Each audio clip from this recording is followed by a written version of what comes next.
So very good morning, all the participants. Good Today morning, we go in interactive mode and we'll study from the chart, which I've again shared today in the morning. I hope you have already downloaded or you can open it on your own laptop. So I would request Manu Gupta ji to please tell me, suppose I am a student of the subject. I want to become an insolvency. So in which way I should go? So he should read from the chart and please make me understand how a student of IBC should go about it. What are the steps? First of all, what you will do? First of all, we need to register and give our exams. Okay. Once the exams is clear, then the second step will be to take that class of 90 hours, 50. uh, 50 hours. Right? So after that step, we need to register with the board Mhm. as a So professional. is there any time limit to apply to register with the board for application of registration with the board? Is there any time limit? Suppose you have qualified today. So by what time you should register yourself with the board? Is there any time limit? So it's mentioned over here, it's within 60 days of the receipt of Form A, fees.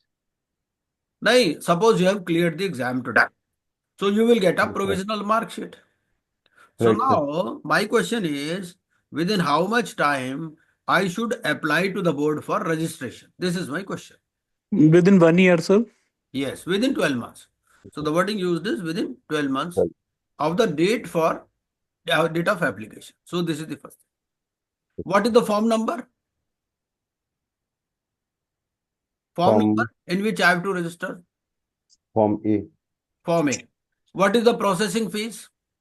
20,000, It is refundable or non-refundable? non-refundable. So this is annual fees or what? It is one-time fees, processing fees, what it is? Sir, 20,000 for every 5 years.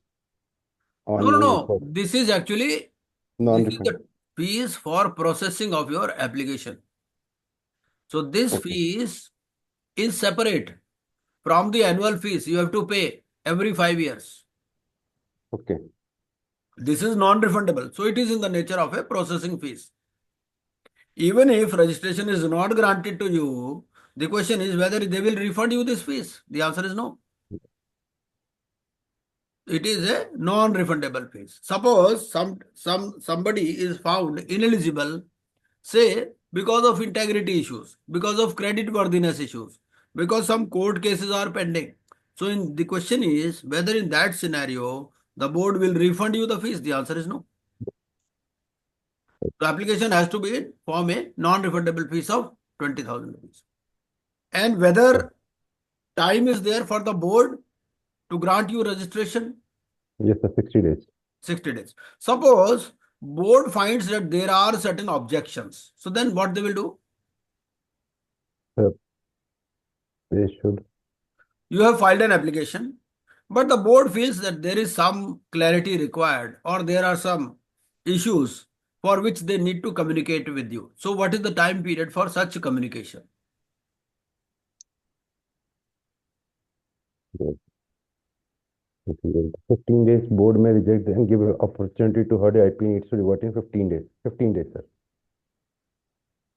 KB Kumar ji, That I suppose think you it have is filed an application in Form A and okay. board feels that they Uh, either need to reject or they need some clarification.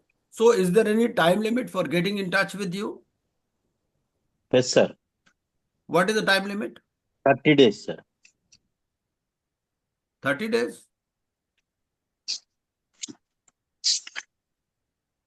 30 days का sir.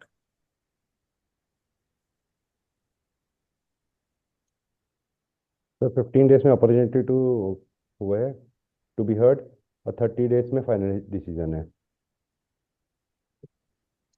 Actually, they say communication of rejection needs to be made within 45 days of receipt of application. So in case, actually, there will be two scenarios. First scenario will be board got your application and they want to grant you registration. Then the period is 60 days. Suppose the board has some objection. So then they need to revert within 45 days of receipt of application. And then they will give 15 days to the IP for responding to the objections. And then they will take the final decision within 30 days of hearing. Am I correct, केवी कुमार जी? हाँ, yes sir, you are correct. है ना? देखो, हमें procedure, mind में procedure clear हो जाना चाहिए. ठीक है. अब केवी कुमार जी आप बताइए. Now you tell me the entire procedure from beginning till end. क्या प्रोसीजर होगा? First we have to register for taking the exam, sir, first step. And Okay. then we have to take the LIE as per our eligibility. Okay. Eligibility means 10 years advocate practice, 15 years of management experience with graduation, or CA or CS with 10 years experience. We have to appear for the exam. And The wording after used there getting is membership actually. membership. So whether you are in practice or you are in service, both are eligible. Yes, sir. And normally, Uh, they will not stop you from taking the exam, even if you are not a chartered accountant. uh, They will let you appear. But the thing is, at the time of registration, they will see all these things. yes, So, sir. even if your staff wants to take up this examination, they can take. Yes, they can take, sir. Yes. There is no, after clearing the exam, And we whether have you to- need to register yourself or you can start preparation and then you can register. we can register, sir. We can See, register with Actually, there is no specific need of registration with IBBI for taking the exam. Suppose today I decide that, okay, I want to become an insolvency professional. So I may start my preparation. And once I'm convinced that, okay, I'm ready to take the exam, then I can register with the board. Yes, sir. So that way is also possible. It's not that you have to mandatorily register yourself with the board for appearing in the exam first and then you start your preparation. No, it's not like that. So Yes, you sir. can start your preparation. Once you are convinced that, okay, I'm ready to take the exam, then you can register with the board. So It which is is just hardly like 1 day's process. booking a cinema ticket. Yes, yes, As and when. yes. So And as and when, wherever slots are available. So can you take the exam anywhere in India or you Yes. have to take the exam in the state in which you are residing? No, anywhere in India. we Anywhere take, in India you can take. After number clearing A, the exam, yes. after clearing the exam, we have to undergo 50 hours training with agency. Any So one of the first of agency. all, Yeah. after clearing the exam, you will have to select one of the IPAs. Yes, sir. Out This of is 3. something similar to entrance test. Suppose you are intending to become a law graduate. So what you will do? You will give some entrance exam and then you will choose the college. So similarly here, the choice is with you. So you can choose either of the 3 IPAs. There are 3 IPAs, as you know, and you have to select one. So then you will upload all your documents there and you will pay them fees also and they will allow you pre-registration educational course. So that is usually complete 50 hours of pre-registration educational course and that is complete within 1 week. It's online course. And then you have to register yourself with the board. So all this process up to the date of application for registration with the board, this entire process has to be completed within a period of 1 year. And in case you are not able to complete it, then you have to appear again. Okay. Yes, sir. Regarding communication of rejection also we have seen. If they want to grant you registration, so time period is 60 days. If they want to reject, then the board need to communicate within 45 days of the receipt of application. And then 15 days will be allowed to respond. And after hearing the insolvency professional, the intending insolvency professional, they need to take final decision within 30 days of hearing. And they will grant the certificate of registration in Form B. Form B, right. For IPA, what is the procedure? For IPE, what is the procedure? Suppose an IPE want to take registration. Can they take registration? Earlier, there was a provision for recognition of an IPE. But now they are allowing registration also for IPEs.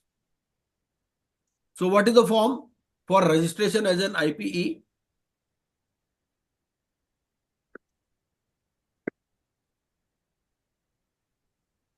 हाँ जी,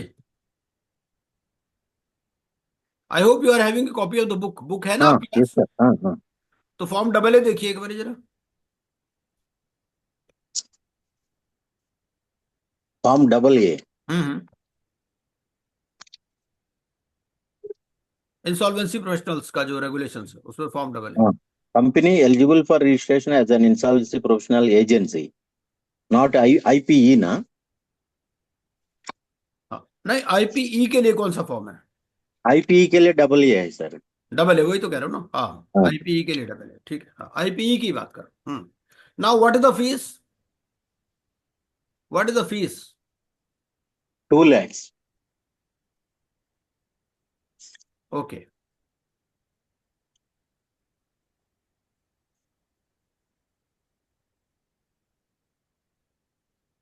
2,20,000. 2 lakhs for IPE. To 20,000 per IP, IP. and form is AA. For hmm. this form is A. ठीक है. And then they will grant you registration in form number? B. IBBI registration will be in form D. Form D है sir उसके D. लिए. चलिए, तो form D एक बार देखिए. Recognition के लिए या रजिस्ट्रेशन के लिए भी सेम फॉर्म है? Form D, what is the heading?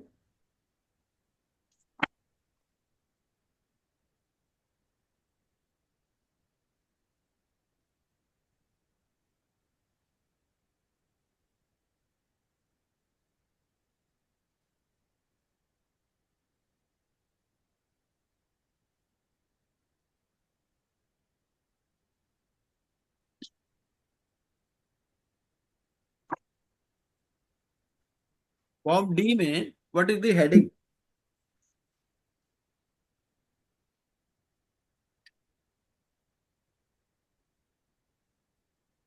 हाँ, केपी कुमार जी. हाँ, देख रहा हूँ sir. Hmm.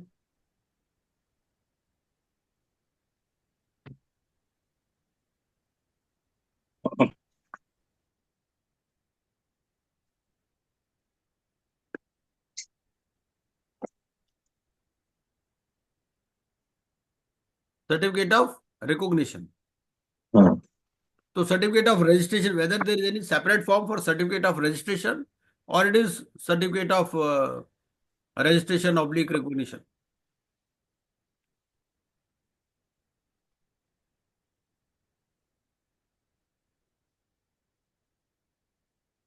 Earlier, IPEs were recognized only. So the form used was form D. In C form, they were getting the application for recognition, and in form D, they were awarding the recognition certificate. Now my question is, since form AA is there for application for registration as an insolvency professional entity, so whether there is any separate form for registration of an IPE?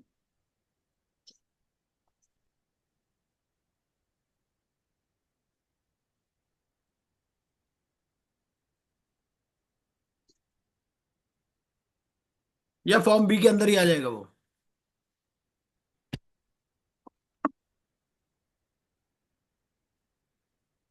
What is form form B? Form B में दिया sir ये. हाँ, form B क्या बोलता है? Heading पढ़ लीजिए एक बार फॉर्म बी का. Insolvency and Bankruptcy Board of India Certificate of Registration for IP registration number. So इसके लिए even if you are an IPE, I think form B will be there.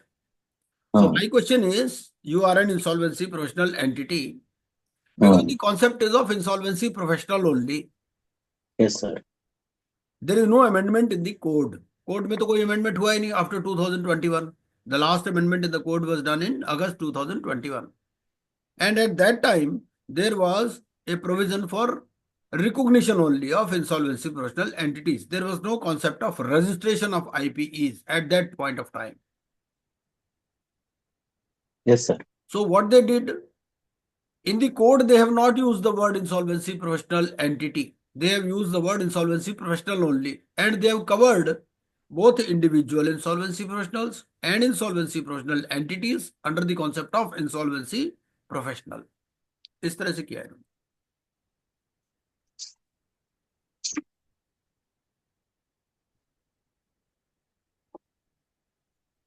Now, once you are registered, so every 5 years, how much fees you have to pay? If you are an insolvency professional, then how much fees you have to pay? Professional के लिए 20,000 है, IPE के लिए 2 lakhs. Okay. If you do not pay by 30th April, then They will charge interest, no, sir. how much? 12%. 12%. 12%. Besides this fees, any additional fees you have to pay? You are let us take the case of an insolvency professional only. Okay? You are an individual. You have got yourself registered with the board. You are paying them 20,000 rupees every 5 years on or before 30th April. And in case you are not able to pay, then you are paying them simple interest at the rate of 12% per annum. Okay. Besides that, anything else you need to pay on a yearly basis?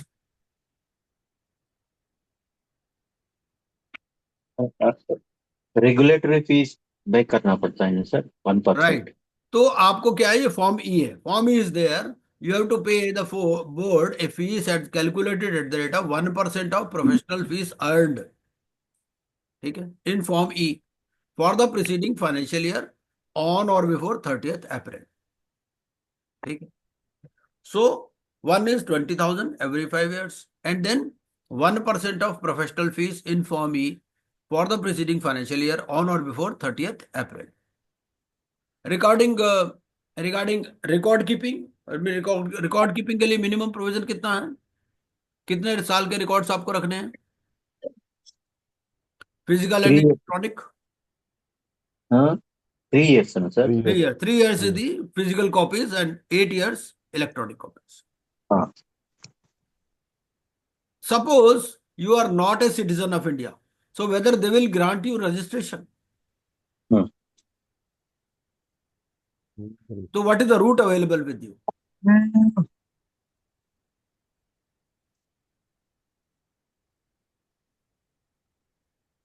So then you can become a partner or director in an IPE.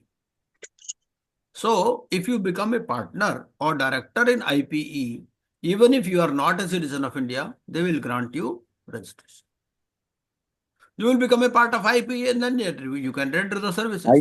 IPE में कितना professional insolvency professional रहना जरूरी है sir?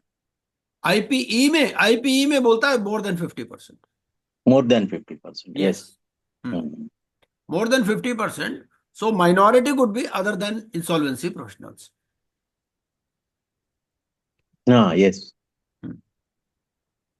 Now let us see some of the provisions regarding this authorization for assignment, Regulation 7A. So you have to have an authorization for assignment if you want to practice as an insolvency professional. You cannot take an assignment unless you are holding a valid authorization for assignment. Okay. And provisions shall not apply if you are already undertaking assignment on 31st December 2019 or on the date of expiry of his AFA. Basically, once you hold a valid authorization for assignment and your assignment has commenced, then there is no such requirement of getting it, even if the last date is over.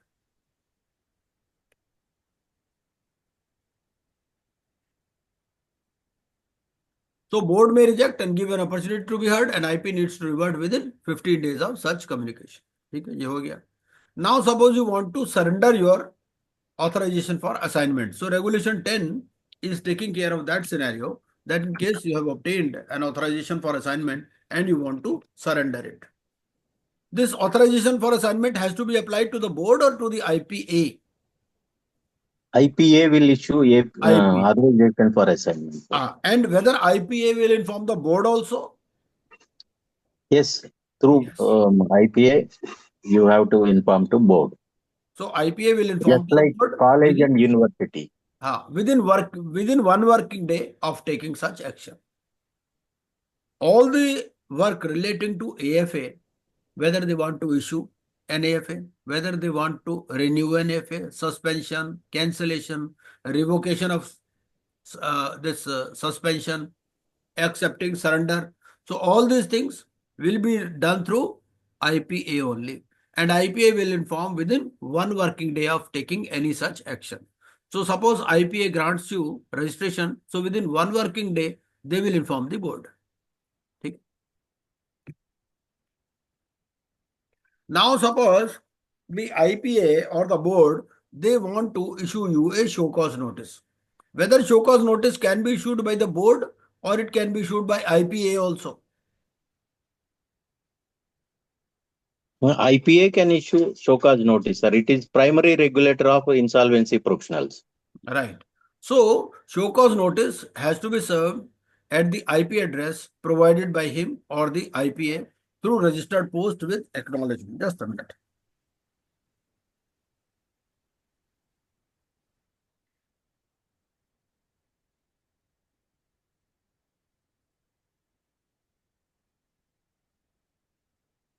Yes. So, show cause notice, regulation number 11. So, regulation 11 says that show cause notice is to be served at the IP address provided by him or IPA through registered post with acknowledgement, or it has to be this show cause notice will be issued at the email address provided by the IPA to the board, and board will constitute disciplinary committee to dispose of the show cause notice. This disciplinary committee is to dispose of the show cause notice within 6 months of its receipt. And order shall not become effective until 30 days have elapsed from the date of issue of such order by the disciplinary committee, because this 30 days period is for filing of an appeal. And order to be issued to IPA immediately and published on the website of the board and to IPA immediately. So full-time director is not required here, unlike in IPE and IPA.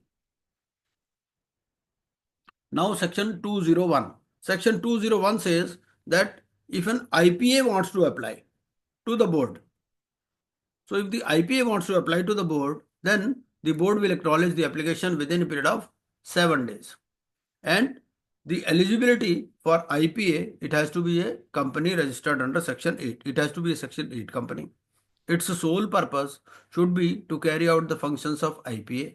It should have its bylaws and governance structure as per the board. So the board has specified the model bylaws.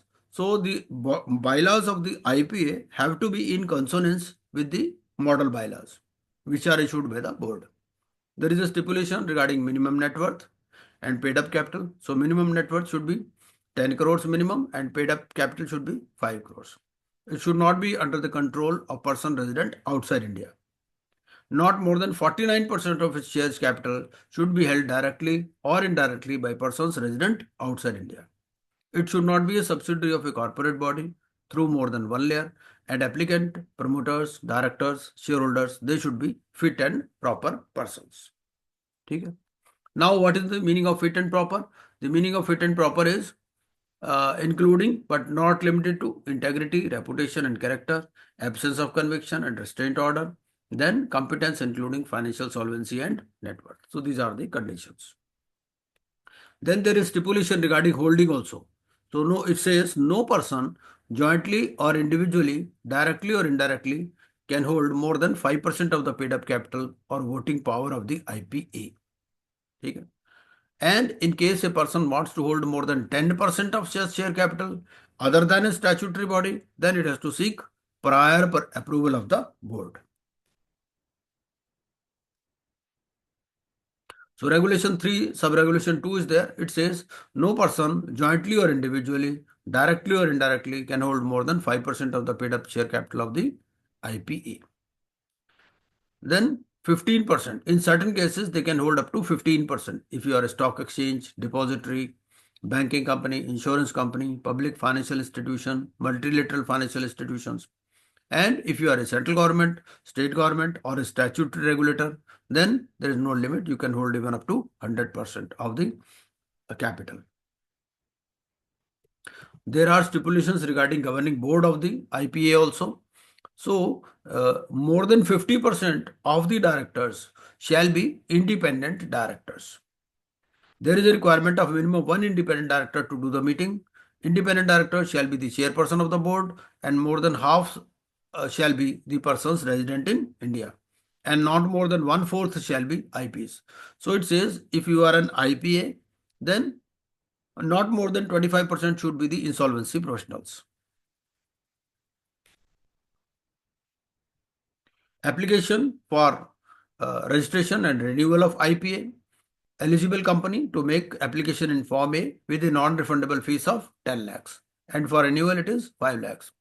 Along with Form A, you need to submit last 3 years audited financial statements as well of the applicant, promoter company who is in control of the applicant, and company holding more than 10% of the share capital. Okay? And you need to apply for renewal 6 months before the expiry of registration. Grant of certificate of registration.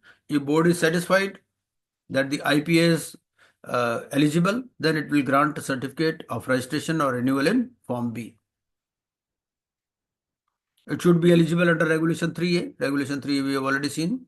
The stipulation regarding share capital, etc. It should have adequate infrastructure, and the board will ensure that the IPA has in its employment persons having professional knowledge and experience, and that it has complied with Regulation 4. Suppose an IPA has applied to the board and the board is thinking of rejecting that application. So in that case, procedure is the same. IPA may be same procedure. So board will communicate that it wants to reject the application within 45 days of the receipt of application. And IPA will have to address the objections of the board within 15 days of the receipt of such communication, and board needs to revert about final decision within 30 days of receipt of the explanation from the IPA. Okay. Then there is a procedure for surrender of IPA also.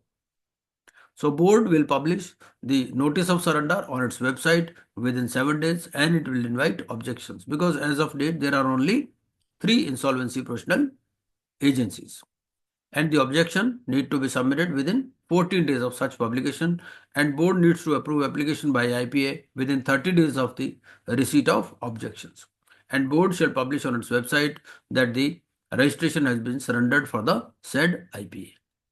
Okay. Disciplinary proceedings against IPA. So disciplinary proceedings can take place against IP, IPE, IPA, IU by the board, because board is the ultimate regulator.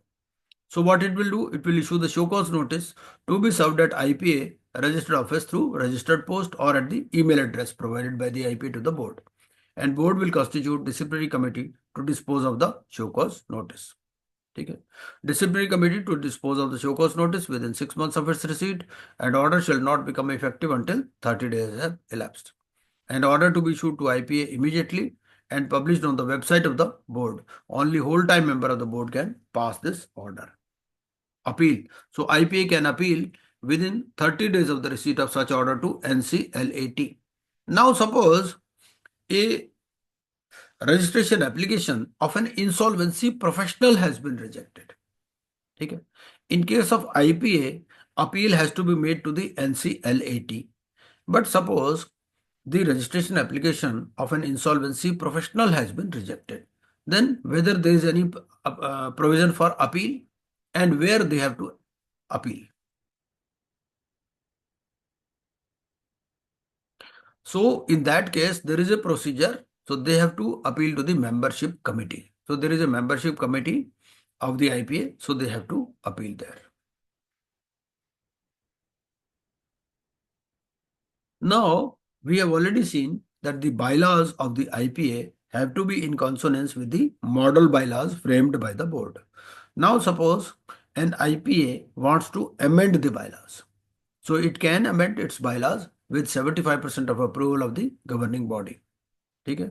Provisions regarding governing body we have already seen, and they will pass a special resolution with the board, and they will file it with the board within 7 days of its approval.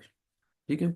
An amendment shall come into effect on the 7th day of receipt of approval, and the IPA need to file amended bylaws in printed form to the board within 15 days from the effective date. And what is the percentage required? So the IPA can amend the bylaws with 3 times votes in favor as against. ठीक है, means 3/4 majority.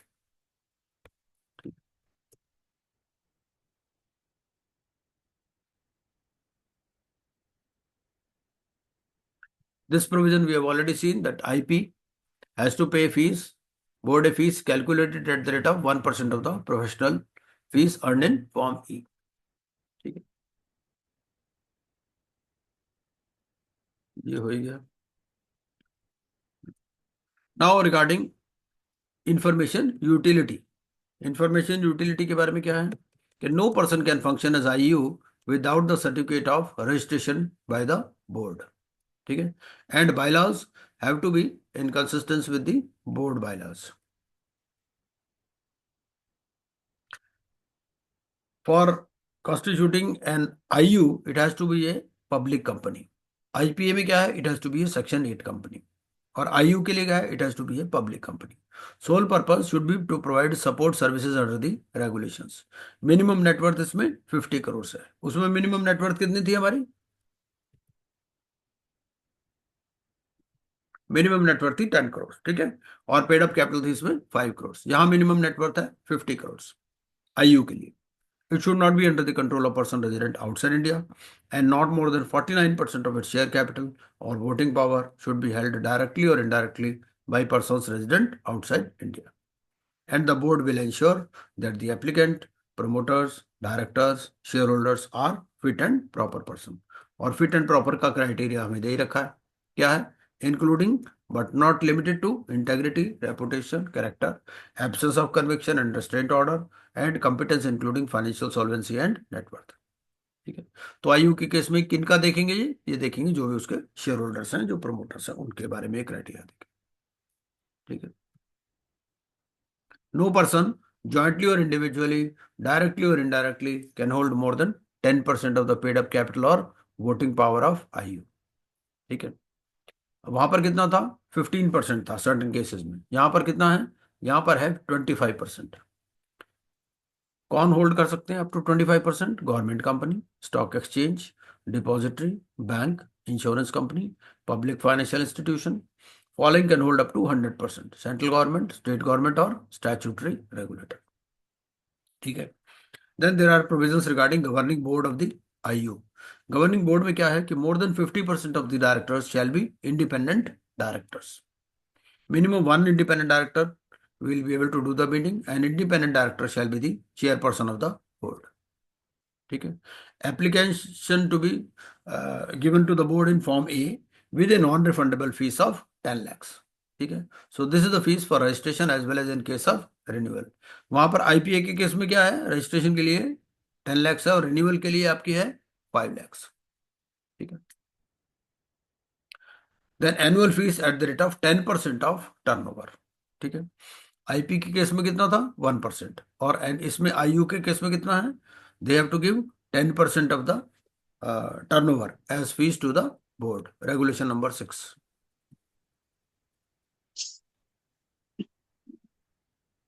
Now, the registration need to be granted within 60 days of application in Form B.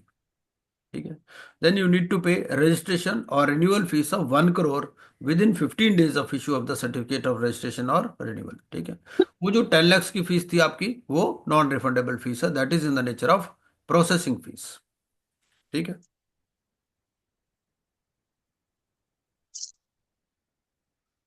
अच्छा, ये हो गया.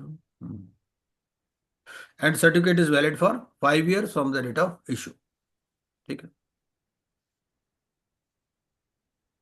ये जो 1 crore की fees है केबी कुमार जी, हाँ ये सर. जो 1 crore वाली फीस है, ये एनुअल हाँ. है या 5 years पर है? क्या है ये? हाँ. ये 1 crore वाली जो फीस देनी है आयु को, हाँ. दिस इज एनुअल फीस और it is payable every 5 years? I have to check, sir. Every 5 years. Manu Gupta ji, have you checked? ये लिखा था कि certificate is valid for 5 years from the date of issue. हाँ। 5 years के लिए valid है, फिर 5 years बाद दोबारा दे दो। And if there is any delay, so simple interest at the rate of 12%. 12%। Now, suppose board wants to reject the application of IU, so then it has to be communicated within 45 days. IU will address the objections within 15 days of receipt of such communication, and then board needs to revert about final decision within 30 days. Same procedure है, ठीक है? And you need to apply for renewal 6 months before the expiry of registration.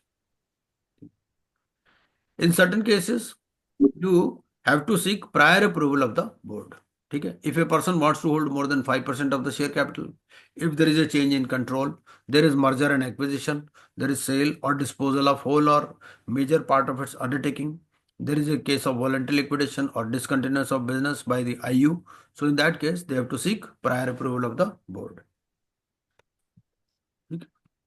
There is a procedure for intimation to the board if a person who is holding more than 5% of the share capital or voting power ceases to hold such share capital or voting power. So within 15 days, board has to be intimated.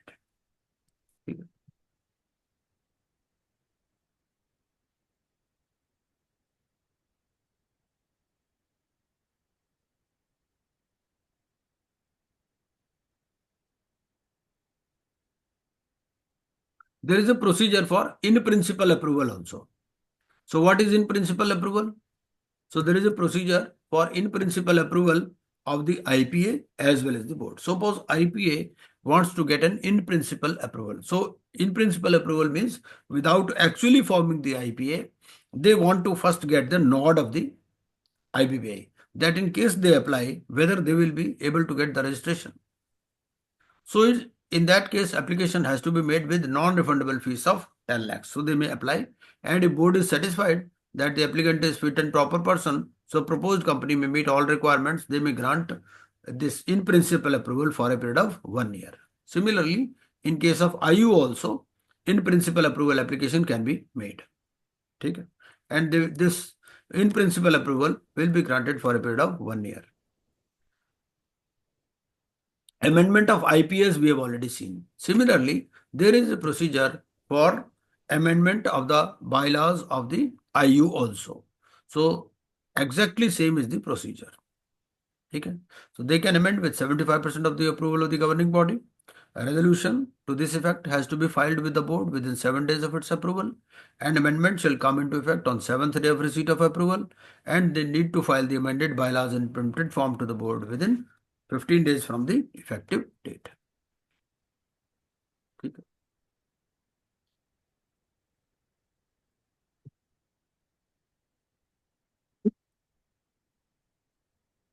Normally they will ask questions. They can ask they can ask you question on form. They can ask you question on fees, है ना? और normally तो fees या form के ऊपर ही question पूछेंगे आपसे इसके अंदर, या फिर वो होल्डिंग वगैरह के ऊपर पूछ सकते हैं, अमेंडमेंट ऑफ बायलॉज के ऊपर पूछ सकते हैं, है ना? बट प्लीज अप्रिशिएट कि this will be covered in 10 marks only. तो 10 मार्क्स के अंदर ही आपको पूरा आईबीसी में पूछना है. तो चांसेस होते हैं कि वो पार्ट 4 और पार्ट 5 से ज्यादा पूछेंगे या पार्ट 1 से पूछते हैं, क्योंकि part 2 part 3 they will cover in case studies. अब आईपी के बारे में let us see the provisions regarding IP. IP में क्या बोलता है? It says any company or registered partnership firm or LLP they can apply as IPE. ठीक है. Net worth requirement is 1 crore rupees, and majority of directors, partners, shareholders, full-time directors should be insolvency professionals. ठीक है. And they should not be a partner or director in any other IPE. So a person can be a partner or director in only one IPE and not more than one. ठीक है. You have to make an application in Form C with 50,000 rupees as fees, and board may grant the certificate in Form D. ठीक है. And you have to inform the board within 7 days if any partner or director ceases or joins in the IPE. ठीक है. Any delay in payment of fees for IP or IPEs, simple interest 12% per annum, and board can de-recognize by a reasoned order. And they need to submit copy of the financial statement as on the date of net worth certificate along with Form C. These are the form numbers. So form numbers also you need to have a look. Now let us see the procedure regarding this grievance inspection and investigation.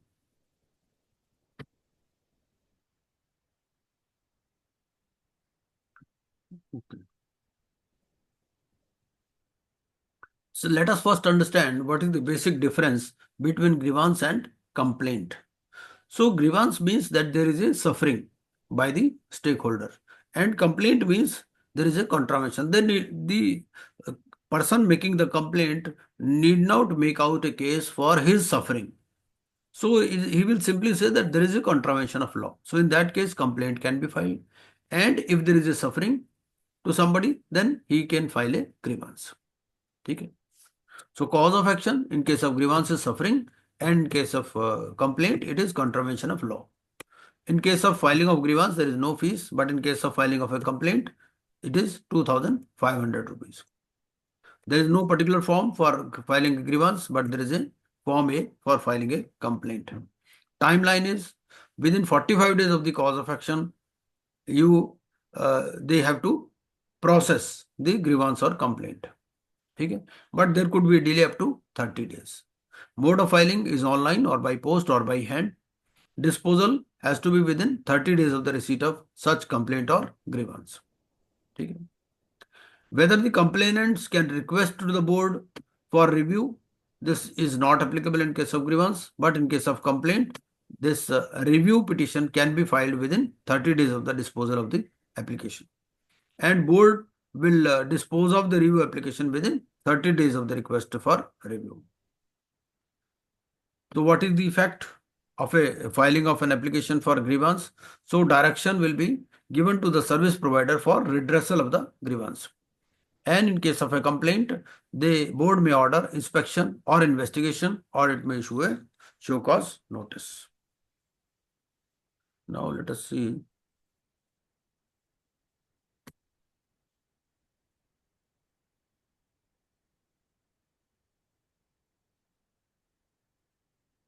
Now let us see some of the provisions regarding inspection and investigation. So the basis of inspection could be a complaint under section 217 or suo motu. Also, they can start inspection. Okay? And investigation will be under section 218. So investigation they may start on their own also, or it could be a result of inspection. So it's not that every investigation has to be necessarily preceded by an inspection. The purpose of inspection is to ensure compliance of the code and regulations, and the purpose of investigation is to inquire into complaints received. Inspection is conducted by the inspecting authority, and investigation is carried out by the investigating authority. In both the cases, confidentiality has to be maintained. Normally, the board, before initiating inspection or investigation, they will normally give a notice of 10 days that okay, they would like to carry out the inspection or investigation, but this period of 10 days may be dispensed with. This period of notice may be dispensed with if the board feels that the service provider may tamper with the evidence. Okay? So in that case, even without notice, they can proceed with the inspection or investigation. Then there is a provision of interim report to the board. So in the case of inspection, the interim report will be given to the board if it is required by the board. And in case of investigation, it will be given by the investigating authority on request of the board. Okay? Draft report, it has to be given to the service provider and the board. So draft inspection report is to be given to the service provider and the board. So board will give its own comments on the draft inspection report, but the investigation report need not be shared with the service provider. Okay. So draft investigation report will be shared with the board only and not with the service provider. Okay. And final report in case of inspection will be issued after incorporating the comments from the service provider and the board. And in case of investigation, the final report shall be issued after advice from the board, and board may ask the investigating authority to investigate further also. Okay? So effect of inspection will be that the board may refer it to disciplinary committee on interim report or investigation. And in case of investigation, they may issue a show cause notice under section 220 or 236 subsection 2. Regarding records, during inspection, they can only examine the records, but in case of investigation, there is a procedure that they can take custody also of the records up to 6 months. Or there is a procedure for seizure of the records also with approval of the court. Okay? And if somebody does not cooperate, then they can take assistance of the police also. So these are some of the provisions regarding inspection and investigation. This is the chart of timelines for grievance or complaint. So is there any period for filing of a grievance or complaint? It has to be within 45 days of the cause of action. Okay? So this complaint or grievance has to be filed within 45 days of the cause of action. Okay?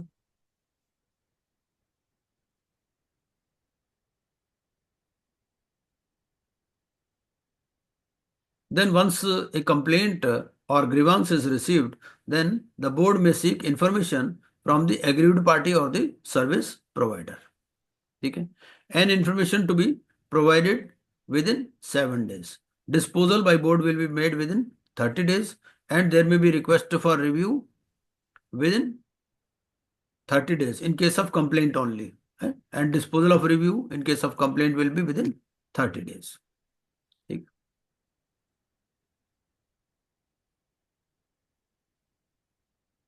ये भी हो गया. चलिए.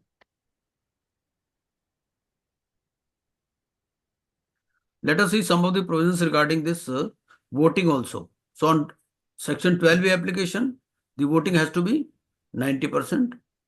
In case of approval of time extension, it has to be with 66%. Appointment of RP, 66%. Replacement of RP, 66%. Approval of resolution plan, 66%.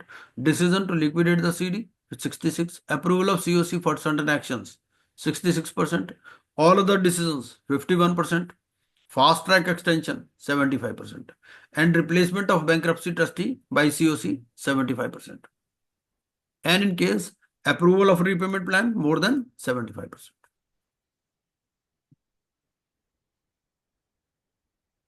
Waterfall mechanism. Let us make a comparison between the waterfall mechanism in case of liquidation and bankruptcy process. So first of all, yes. Bankruptcy replacement 75% है ना sir? हाँ. Okay sir. हाँ. ये section दिया ना 145 section में. 145. हाँ. Okay sir. Now waterfall mechanism. So let us make a comparison between the liquidation and the bankruptcy process. So in case here they say the insolvency resolution process cost and the liquidation cost. और bankruptcy भी क्या बोलता है? Bankruptcy process costs and expenses. ठीक है? Then workman dues for 24 months preceding the liquidation commencement date. And debts owed to a secured creditor if security is relinquished. और यहाँ पर कितना है? Bankruptcy में क्या है? Workman dues for 24 months preceding the bankruptcy commencement date and debts owed to secured creditor. और एक और है इसके अंदर, यहाँ पर क्या है? There is no distinction between those who have relinquished and those who have not relinquished. सारे secured creditor यहीं पर ही है bankruptcy के केस में. ठीक है? And there is a provision for funeral and testamentary expenses of the deceased bankrupt. इसका भी पेरीपेसू चार्ज है दोनों का. ठीक है? Then wages and unpaid dues owed to employees for 12 months preceding the liquidation commencement date. यहाँ पर कितना है? Wages and unpaid dues owed to employees for 12 months preceding the bankruptcy commencement date. फिर उसके बाद में है financial debts owed to unsecured creditors. ठीक है? अब यहां पर देखिए दोनों में फर्क है. इन केस ऑफ लिक्विडेशन क्या बोलता है? Financial debts owed to unsecured creditor. यहां नीचे आ गया इसका प्रायोरिटी। इससे पहले प्रायोरिटी किसको दे रहा है ये? Any amount due to the central और state government in respect of 2 years preceding the bankruptcy commencement. ठीक है। जबकि लिक्विडेशन के केस में क्या है? फाइनेंशियल डेट्स आ गए, ओ टू अनसिक्योर्ड क्रेडिटर।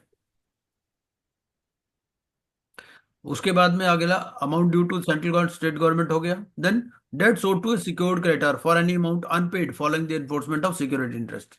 तो बैंक्रप्सी में ऐसा कोई कॉरस्पॉन्डिंग प्रोविजन नहीं है, वहां पर सिक्योर्ड क्रेडिटर है, चाहे रिलिंक्विश किया है या नहीं किया है, सभी का प्रायोरिटी बी नंबर पर है। ठीक है। उसके बाद में यहां पर क्या आ गया? Any remaining debts and dues, और यहां क्या आ गया? All other debts and dues owed including unsecured debts. तो आप देख रहे हैं ना, you are noticing the difference between the two. फिर उसके बाद में अगर कोई surplus, if there is any surplus remaining, then interest on debts for the period outstanding since the bankruptcy commencement date. ठीक। फिर प्रेफरेंस शेयर होल्डर्स आ गए, and then equity share holders or partners. इसमें अगर सरप्लस हो गया after payment in full with interest to all the creditors and the bankruptcy expenses to the bankrupt. तो ये है वो हमारा waterfall mechanism in case of liquidation and bankruptcy. दो तीन मेजर डिफरेंसेस हैं क्या? एक तो ये फ्यूनरल एंड टेस्टामेंट एक्सपेंसेस वाला आ गया, और यहां पर there is no distinction between secured and secured creditor who have relinquished and those who have not relinquished. ठीक है। और ये जो financial debts owed to unsecured creditors है, इसमें लिक्विडेशन में प्रायोरिटी यहां पर है, और यहां पर क्या है? पहले स्टेट गवर्नमेंट और central government, and then all other debts and dues including unsecured debts. ठीक है।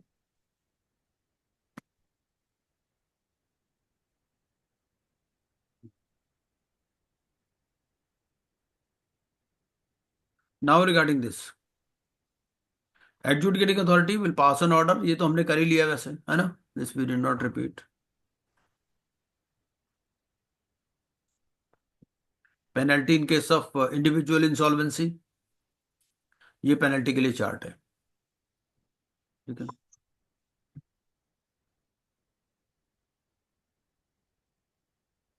This penalties we have covered, KP Kumar ji. नहीं किए सर पेनल्टी। पेनल्टी नहीं किया, पेनल्टी यहां पर कर लेते हैं हम लोग, है ना। तो इसमें पेनल्टी प्रोविजंस क्या है? बहुत ज्यादा लंबे चौड़े नहीं है, तीन चार ही सेक्शन है इसमें। एक तो है हमारा 184। ठीक है। ऑफेंस क्या है? Insolvency resolution and bankruptcy for individuals and partnership firms. So if there is a false information by the debtor or creditor to RP, तो उसमें कितनी पेनल्टी है? अप टू 5 lakhs है। ठीक है। और पनिशमेंट है इसमें मैक्सिमम 1 year।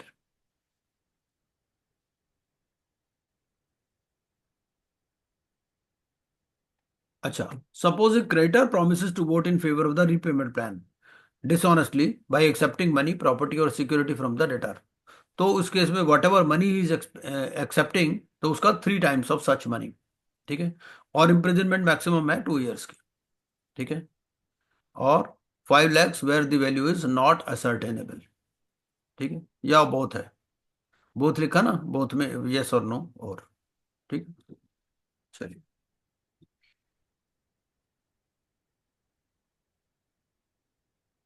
उसके बाद में 185, सेक्शन 185 बोलता है if IP deliberately contravenes provisions of part 3। ठीक है। ये आईपी के ऊपर कितनी पेनल्टी है? आईपी के ऊपर मिनिमम पेनल्टी है 1 लाख, और मैक्सिमम है 5 lakh, 1 lakh to 5 lakhs। Imprisonment है मैक्सिमम 6 months की, और बहुत। ठीक है। देन 187 बोलता है if there is a loss due to breach of duty और fraudulent use of any money और property of the estate of the bankrupt by the bankruptcy trustee. ठीक है। तो उसमें मिनिमम फाइन कितना है? Not less than 3 times the amount of loss, and where it is not quantifiable then 5 lakhs। ठीक है। Maximum punishment इसमें है 3 years की। 186, फॉल्स इंफॉर्मेशन और कंसीलमेंट बाई बैंकरप्ट। 186 है। 186 में क्या कहता है ये? 186A, if suppose the bankrupt gives any information, knowingly false information is there, or he is omitting or is concealing material information in application under 122, तो उसमें मैक्सिमम पेनल्टी है 5 लाख रुपीज, और ये इम्प्रिजनमेंट है 6 months और बोथ। ठीक है। 122 में एप्लीकेशन बाई डेटर की बात करता है। ठीक है। 186B में क्या बोलता है? 186 में बोलता है कि If the bankrupt fails to provide or he has destroyed or falsified books of accounts or financial information, तो इसमें मैक्सिमम फाइन है 5 लाख रुपीज, मैक्सिमम इम्प्रिजनमेंट है 1 ईयर और बोथ। ठीक है। 186C, if there is a contravention of section 140 or 141, 141 क्या है? Basically there are certain restrictions, travelling abroad, promotion, formation वगैरह वगैरह, है ना, entry to business or commercial transactions. So in that case there is a penalty of 5 lakh rupees, imprisonment 6 months. ठीक है, or both.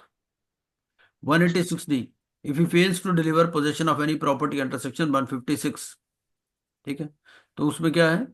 ये है फाइन है मैक्सिमम 5 lakhs, इम्प्रिजनमेंट है 6 मंथ्स और both. 186E, if he fails to account for loss or substantial part of property in the estate of the bankrupt within 12 months before filing the application, तो 3 times the loss और maximum imprisonment है 2 years और both। ठीक है। If the amount is not ascertainable, then 5 lakhs. If he absconds or attempts to abscond after the bankruptcy commencement date, तो फिर इसमें fine है 5 लाख रुपीज, इम्प्रिजनमेंट है 1 ईयर और both. And if he leaves और tries to leave the country without delivering position of his property. तो ये कुछ पेनल्टी प्रोविजंस है। I have shared one case study also on this, है ना, वो केस स्टडी भी आप देख लीजिएगा, जो इंडिविजुअल इंसॉल्वेंसी वाली केस स्टडी है ना, उसमें हमने दिया है।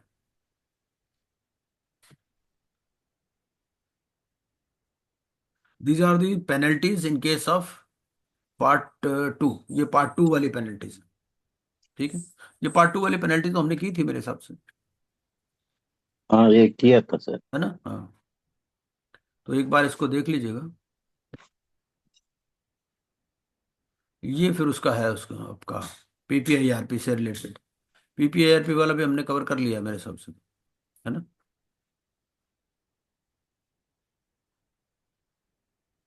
ये डेट्स का चार्ट है हमारा। ठीक है, ये डेट्स का चार्ट है। सीआईआरपी में क्या होगा? लिक्विडेशन, वॉलंटरी लिक्विडेशन में, पीपीआईआरपी में, फास्ट ट्रैक में। ठीक है, ये आईआरपी के लिए है, बोथ क्रेडिटर और गारंटर, बैंक्रप्सी के लिए। तो ये चार्ट भी आप एक दो बार आपको ध्यान से देख लेना पड़ेगा। हो सके तो आप इसका प्रिंट आउट निकाल लीजिएगा और पेन, ये चार्ट कहीं लगा सकते हो आप।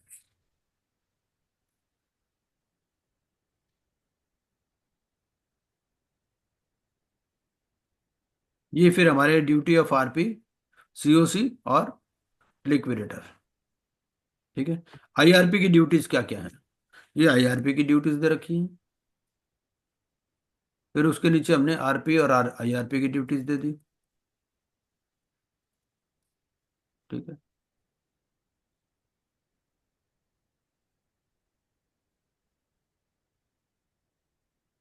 ये यहाँ लिक्विडेटर की ड्यूटीज दे दी इसमें। ठीक है,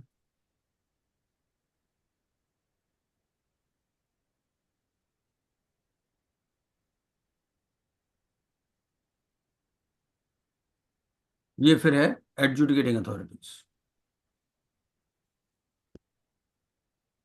ये list of IBC parts and chapters है, और ये हमारा लिस्ट ऑफ फॉर्म्स।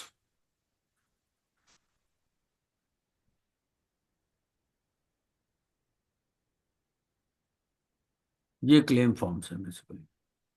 तो ये हमारा चार्ट है, इस चार्ट को आप 2-4 बार पढ़ेंगे ना कुछ आपको आइडिया हो जाएगा, ऐसी बात।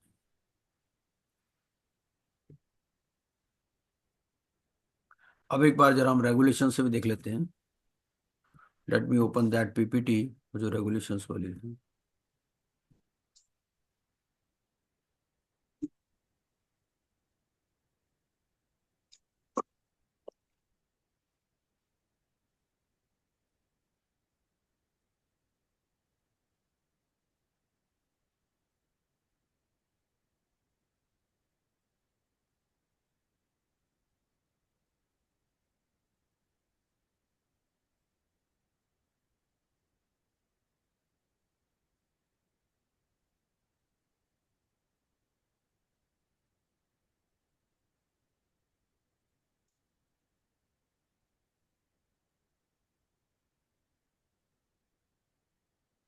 एक मिनट।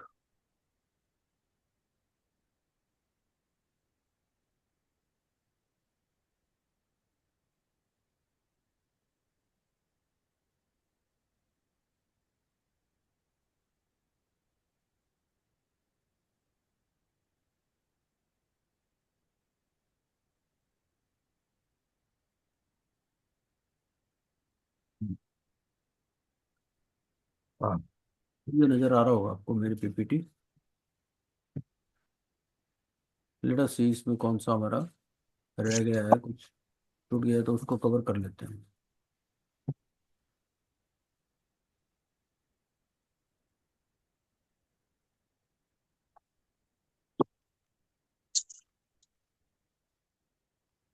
ये रेगुलेशंस हैं।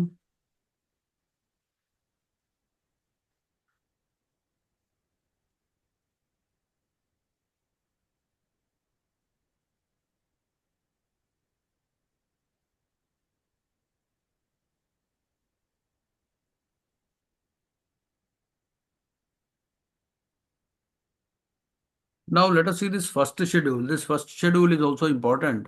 Code of conduct for insolvency professionals. ये क्या बोलता है? The first thing is regarding integrity and objectivity because they will frame a case study on this. Professional ethics के ऊपर भी एक केस स्टडी आने वाला आपको 8 मार्क्स का। तो code of conduct for insolvency professionals. So first thing is integrity and objectivity. An insolvency professional must maintain integrity by being honest, straightforward, and forthright in all professional relationships.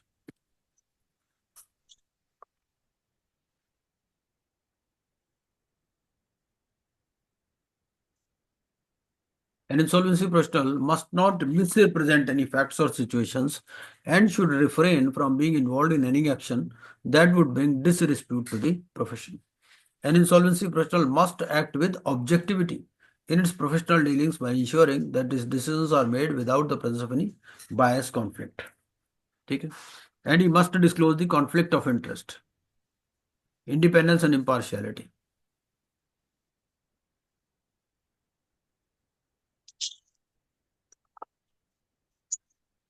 Then there is a requirement of disclosure also. So what is important is this regulation 8B. 8B क्या बोलता है? An insolvency professional shall disclose its relationship, if any, with the corporate debtor, other professionals engaged by it, financial creditors, interim finance providers, and prospective resolution applicants to the insolvency professional agency of which he is a member within the time specified in. देखिए, there are two things. एक तो we have seen the regulations regarding appointment of insolvency professionals. ठीक है? वहां पर क्या बोलता है? He should be able to be appointed as independent director, है ना? He should not be a relative of the CD. He should not be related to the CD, etc. etc. यहाँ पर क्या है? यहाँ पर there is an additional requirement, disclosure. ठीक है? Disclosure of its relationship, if any, किसके साथ हो सकता है? CD, other professionals, financial creditors, interim finance providers, prospective resolution applicants. ठीक है ना? क्योंकि this change might happen during his appointment also. भाई earlier there was no conflict but a conflict has occurred after his appointment. तो in this case this disclosure has to be made within 3 days। ठीक है? Suppose the insolvency professional is related with the corporate debtor, so in that case this disclosure has to be made within 3 days of his appointment. ठीक है? Registered valuer, the IP is related to the registered valuer, accountant, legal professionals, other professionals, so within 3 days of the appointment of the professionals. Financial creditors, within 3 days of the constitution of the committee of creditors. If he is related with the interim finance providers, then within 3 days of the agreement with the interim finance provider. He is related with the prospective resolution applicants within 3 days of the supply of information memorandum to the prospective resolution applicant. And if relationship with any of the above comes to notice or arises subsequently, then within 3 days of such notice or arising. ठीक है? ये disclosure किसको देना है? IPA को देना है। An insolvency professional shall ensure disclosure of the relationship, if any, of the other professionals engaged by it. ठीक है? With itself the corporate debtor, ये तो IP का रिलेशनशिप है। ठीक है? अब इंसॉल्वेंसी प्रोफेशनल का दूसरे जो प्रोफेशनल्स हैं उनके साथ क्या रिलेशनशिप है? ये है relationship of the other professional with the IP। ठीक है? With in 3 days of the appointment of the other professional. Corporate debtor, 3 days of the appointment of the other professional. Financial creditors, within 3 days of the constitution of committee of creditors. Interim finance provider, agreement with the interim finance provider, or 3 days of the appointment of the other professional, whichever is later. Where the other professional who has been appointed by the IP is related with the prospective resolution applicant. So within 3 days of the supply of information memorandum to the prospective resolution applicant, or 3 days of the appointment of the other professional, whichever is later. ठीक है. If relationship with any of the above comes to notice or arises subsequently, so within 3 days of such notice or arrival. अब आपके mind में आ रहा होगा कि भाई ये इन रिलेशनशिप्स में तो हो ही नहीं सकती अपॉइंटमेंट. तो जब हो ही नहीं सकती तो यहां why there is requirement of disclosure. The point here is indirectly you are affirming that the insolvency professional, that the professional which you are appointing is not related to any of the parties. ठीक है.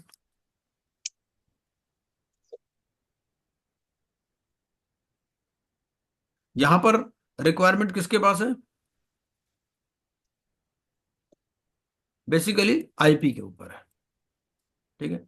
IP खुद तो related नहीं है, या जो insolvency professional जो उसने प्रोफेशनल अपॉइंट किया है वो तो रिलेटेड नहीं है.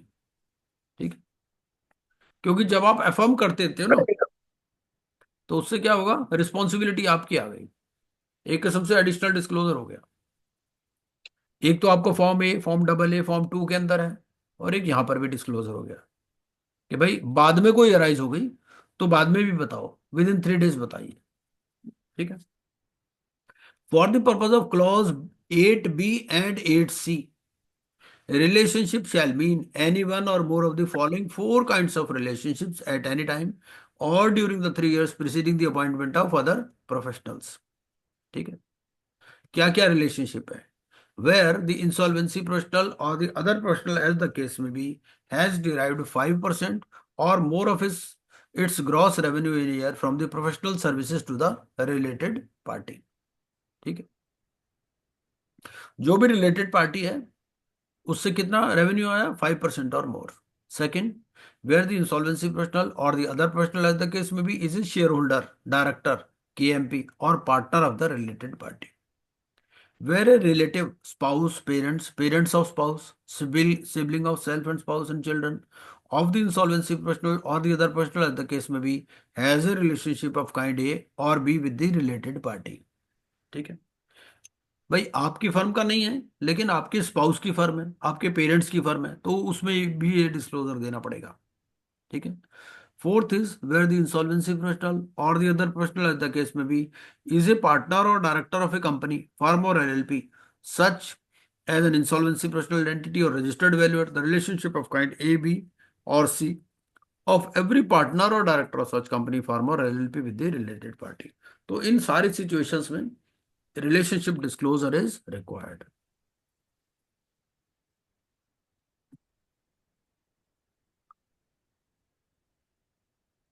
An insolvency professional shall ensure timely and correct disclosures by it and other professionals appointed by it, and shall provide a confirmation to the insolvency professional agency of which he is a professional member to the effect that the appointment, if any, of every other professional has been made at arm's length relationship. ठीक है. Professional competence, representation of correct facts, timelines, information management,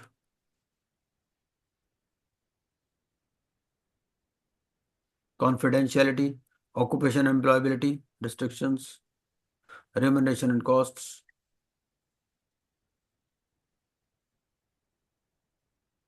gifts and hospitality. इसके ऊपर sometimes they ask questions. क्या बोलता है? They shall not accept gifts. ठीक है. An insolvency professional or his relative must not accept gifts or hospitality which undermines or affects his independence as an insolvency professional. ठीक है. An insolvency professional shall not offer, देना भी मना है, shall not offer gifts or hospitality or a financial or any other advantage to a public servant or any other person intending to obtain or retain work for himself or to obtain or retain an advantage in the conduct of profession for himself. फिर ये हमारे को second schedule दे रखा, form A.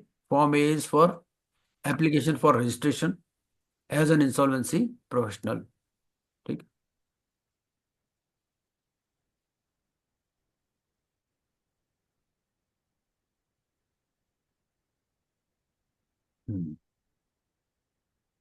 Verification. Form double A दे दिया, application for registration as an insolvency professional. ये form double A कौन दे रहा है? आईपीई। ठीक है।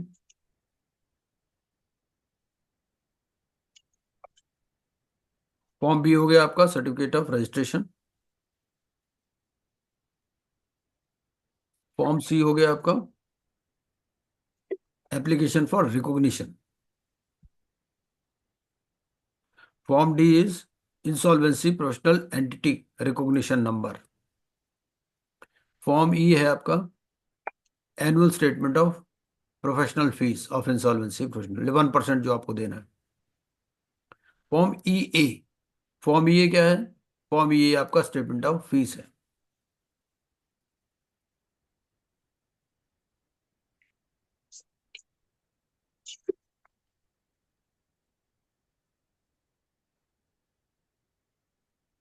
ये आईपीए को देना है basically.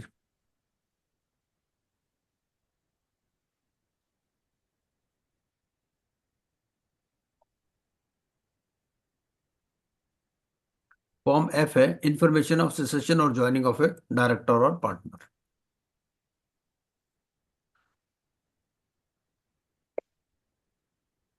Form G. Form G है annual statement of services provided by insolvency professional entity. ठीक है। तो एंटिटी के लिए आपका ये है form number G. Form H फिर कंप्लायंस सर्टिफिकेट है, information utilities.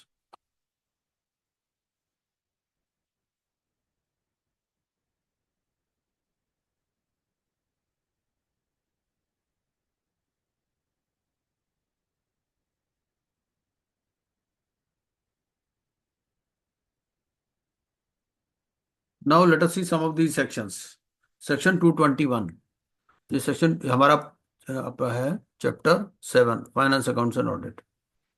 Section 221 grants bye the central government. So central government, after due appropriation made by parliament by law in this behalf, make to the board grants. तो ये क्या है? Grant देते हैं किसको? Board को। 222 boards fund. There shall be constituted fund to be called the fund of the insolvency and bankruptcy board. ठीक है। और उस फंड में क्या क्या देंगे? All grants fees and charges received by the board under this code, all sums received by the board from such other sources as may be decided upon by the central government and such other funds as may be specified by the board। और इस fund से क्या होगा? जो भी salaries allowances and other remuneration of the members officers and other employees of the board. फिर expenses of the board in the discharge of its functions, expenses on objects and for the purposes authorized by this code and such other purposes। 223 में इसका audit होगा CAG से। ठीक है। And this report shall be laid before both houses of parliament।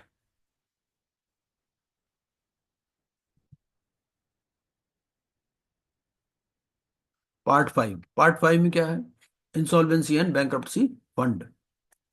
ये insolvency and bankruptcy fund क्या बोलता है? ये 220, एक तो हो गया आपका फंड, एक तो था fund of the insolvency and bankruptcy board. ये फंड क्या है? इसका नाम है इंसॉल्वेंसी एंड बैंक्रप्सी फंड। दो अलग अलग फंड है। ठीक है। एक तो ये 224 में है और एक हमारा हमने पढ़ा था इसका बोर्ड फंड 222 में। उस फंड का नाम है fund of the insolvency and bankruptcy board. ठीक है। और ये इस फंड का नाम क्या है? इस फंड का नाम है इंसॉल्वेंसी एंड बैंक्रप्सी फंड। और इसमें क्या क्या क्रेडिट होगा? Grants made by the central government, amount deposited by persons as contribution to the fund. इसमें क्या है?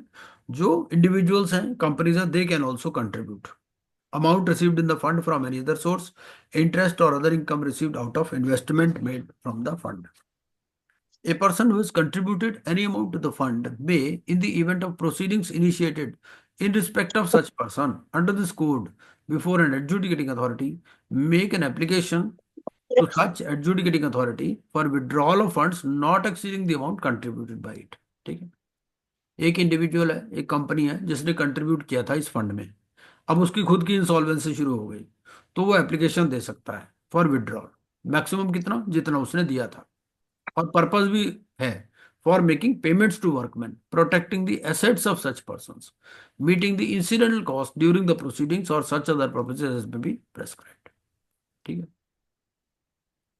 The central government shall, by notification, appoint an administrator to administer the fund in such manner as may be prescribed. 225 क्या बोलता है? Power of central government to issue directions. Without prejudice to the foregoing provisions, the board shall, in exercise of its powers or the performance of its functions, be bound by such directions on question of policy as the central government be given writing. ठीक है। 226 में क्या है? Because board also has been constituted under the powers of the central government, है ना। Central government ने क्या किया? Central government issued a notification कि भाई there shall be a board by the name insolvency and bankruptcy board. So the power is there with the central government to supersede the board. ठीक है। If at any time the central government is the opinion that on account of grave emergency the board is unable to discharge the functions and duties imposed on it by or under the provisions of this code, or that the board has persistently not complied with any direction issued by the central government under this code or in the discharge of the functions and duties imposed on it, so then they may by notification supersede the board। ठीक है। For such period not exceeding 6 months। उसमें क्या होगा? All the members shall as from the date of supersession vacate their offices. जो भी powers हैं they be exercised or discharged by or on behalf of the board shall until the board is reconstituted be exercised or discharged by such person or persons as the central government may direct, and all property owned or controlled by the board shall until the board is reconstituted vest in the central government। ठीक है। उसके बाद में क्या होगा? The board shall reconstitute the board by a fresh appointment, and in such case any person or persons who vacated their offices shall not be deemed disqualified। मान लीजिए पहले बोर्ड में 5 मेंबर थे, ठीक है ना, तो उनको भी अपॉइंट किया जा सकता है दोबारा, ये नहीं कि उनको नहीं अपॉइंट किया जा सकता। ठीक है। Provided that the central government may at any time before the expiration of the period of supersession take action under this subsection. तो central government shall cause a notification and a full report of any action taken under this section and the circumstances leading to such action to be laid before each house of parliament। 227 बहुत important section है और इसके हम rules भी पढ़ेंगे। ठीक है। तो 227 क्या बोलता है? Power of central government to notify financial service providers. क्योंकि पार्ट 2 जो है, पार्ट 2 क्या बोला हमने? पार्ट 2 में when we read the definition of corporate person, so they said the corporate person does not include a financial service provider. So the question is, if the financial service provider is unable to pay debts, then where the action will be taken? So action will be taken under this section 227। ठीक है। Notwithstanding anything to the contrary or any other law for the timing in force, the central government may, if it considers necessary, in consultation with the appropriate financial sector regulators, notify financial service providers or categories of financial service providers for the purpose of their insolvency and liquidation proceedings, which may be conducted under this chapter। ठीक है। तो इसके लिए rules 1 to 10 है। Those rules will do tomorrow, है ना, कल ये रूल्स देख लेंगे। बेसिकली क्या है, वो कहता है कि नॉर्मली तो CIRP वाला प्रोसीजर ही चलेगा, बट दिस एक तो ये है कि there is a concept of administrator here. वहां रेजोल्यूशन प्रोफेशनल की कॉन्सेप्ट है, यहाँ पर क्या है कि there is a concept of administrator. And first of all the central government shall get in touch with the regulator. जैसे suppose they want to take action under a bank, है ना, अगेंस्ट अ बैंक और against a financial service provider NBFC, तो उस केस में क्या होगा? सो they will first gate in touch with the regulator, जो भी फाइनेंशियल सेक्टर को रेगुलेट कर रहा है। सपोज RBI है, अब बैंक के अगेंस्ट में एक्शन लेना है, तो सेंट्रल गवर्नमेंट क्या करेगी? पहले RBI को अप्रोच करेगी, and in consultation with RBI they will issue a notification कि भाई NBFCs और financial service providers up to such asset size they may be brought under the ambit of IBC। जैसे अपना ये था इसका दीवान हाउसिंग फाइनेंस का, तो उन्होंने क्या कहा था कि 500 करोड़ तक के जिसके एसेट्स हैं they can be brought under the ambit of this IBC। फिर वो एडमिनिस्ट्रेटर एक अपॉइंट करते हैं, एडमिनिस्ट्रेटर में B N ex banker also, है ना।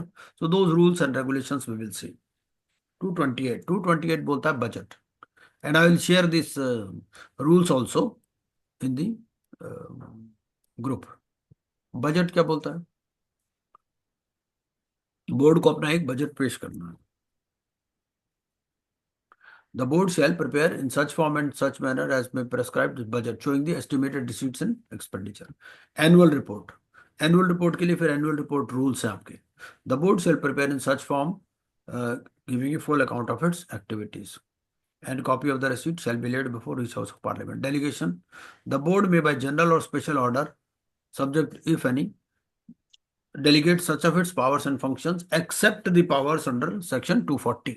सेक्शन 240 में क्या है? रूल मेकिंग पावर्स है, ठीक है। तो 240 वाला आप नहीं कर सकते, बाकी पावर टू मेक रेगुलेशंस है 240 में, ठीक है ना। तो except the powers which are given under 240 you can delegate. Bar of jurisdiction 231 bar of jurisdiction है। क्या कहता है ये? कि no civil court shall have jurisdiction. 232 members, officers and employees of the board to be public servants. तो इनको immunity granted है। The chairperson, members, officers and other employees of the board shall be deemed when acting or purporting to act in pursuance of any of the provisions be public servants. तो public servants को कुछ immunity granted होती है। 233 क्या बोलता है? Protection of actions taken in good faith। दोनों में फर्क है, देखिए। इसमें तो क्या है? They are deemed to be public servant, but whether insolvency professional is a public servant, the answer is no। ठीक है। कौन पब्लिक सर्वेंट है? Chairperson, members, officers and other employees of the board. फिर 233 में there is a protection of actions taken in good faith. No suit, prosecution और other legal proceeding shall lie against the government और any officer of the government और the chairperson, member, officer और other employee of the board और an insolvency professional और liquidator. तो इसको यहां cover कर लिया उन्होंने। For anything which is done in or intended to be done in good faith under this code or the rules or regulations made thereunder। 234 बोलता है फिर agreement with foreign countries। The central government may enter into an agreement with the government of any country outside India for enforcing the provisions of the code। ठीक है। The central government may by notification in the official gazette direct that the application of provisions of this code in relation to assets or property of corporate debtor or debtor including a personal guarantor of a corporate debtor as the case may be situated at any place in a country outside India है shall be subject to such conditions as may be specified। 235 बोलता है letter of request, क्योंकि दूसरे countries के साथ में persuasive वे में चलते हैं ये। तो letter of request to a country outside India in certain cases, ठीक है। तो उस केस में क्या होगा कि notwithstanding anything contained in the code, if in the course of insolvency resolution or liquidation, the RP, liquidator or bankruptcy trustee as the case may be, is of the opinion that the assets of the corporate debtor or debtor including personal guarantor are situated in a country outside India with such reciprocal arrangements, he may make an application to the adjudicating authority that evidence or action relating to such assets is required। ठीक है। और adjudicating authority क्या करेगा? They will issue a letter of request. Punishment where no specific penalty और punishment is provided. 1 lakh rupees, 1 lakh to 2 crore rupees. Trial of offences by special court 236। ठीक है। तो imprisonment में क्या होगा? ये जितने भी हैं आपके ये ऑफेंसेस हो गए by special courts. So no court shall take cognizance of any offence punishable under this act, save on a complaint made by the board or the central government or any person authorized by the central government in this behalf। ठीक है। 237 appeals and revision। So high court के पास power है। The high court may exercise so far as may be applicable all the powers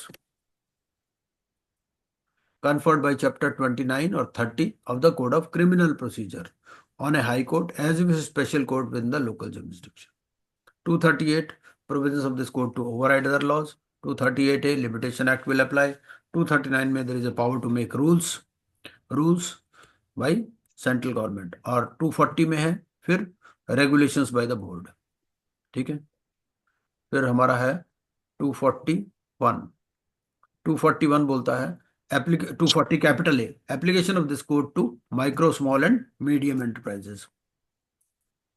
ये क्या बोलता है? Notwithstanding anything to the contrary content in this code the provisions of clauses C and H of 29 है। सी क्या है? वो NPA, और H क्या है? इन्वोकेशन ऑफ गारंटी 29 है। They shall not apply to resolution applicant in respect of CIRP और pre pack of any micro small and medium. तो आपको रेजोल्यूशन एप्लीकेंट की जब डिस्क्वालिफिकेशन देखनी है, इनएलिजिबिलिटी देखनी है, तो you can ignore point number C and H of 29A। ठीक है। Then central government may by notification direct that any of the provisions shall not apply to micro, small and medium enterprises or apply as may be specified. ठीक है।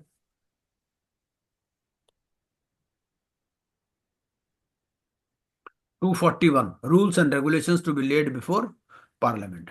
तो जो भी rules हैं और जो रेगुलेशंस हैं, they have to be laid before each house of Parliament. ठीक है। For a total period of 30 days।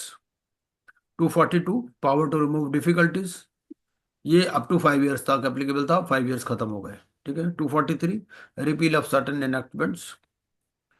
Then 244 है ट्रांजिशनल प्रोविजंस, और फिर 245 255 है amendment of the various acts. तो हम कल क्या करेंगे? कल एक बार थोड़ा सा फाइनेंशियल सर्विस प्रोवाइडर्स से रिलेटेड रूल्स एंड रेगुलेशंस देख लेंगे, और कुछ सर्कुलर्स नोटिफिकेशंस वगैरह भी देख लेंगे जो इंपॉर्टेंट है। वो रूल शेयर करेंगे सर ग्रुप कौन से? में, वो rules financial sector regulator rules. हाँ बिल्कुल बिल्कुल बिल्कुल ओके सर, ओके सर, बिल्कुल, अभी शेयर कर देता हूँ मैं। Okay sir, thank you sir. Okay जी, have a good day. Okay, thank you sir, thank you. कल थोड़ा सा और जो बचा है ना इस पे, उसको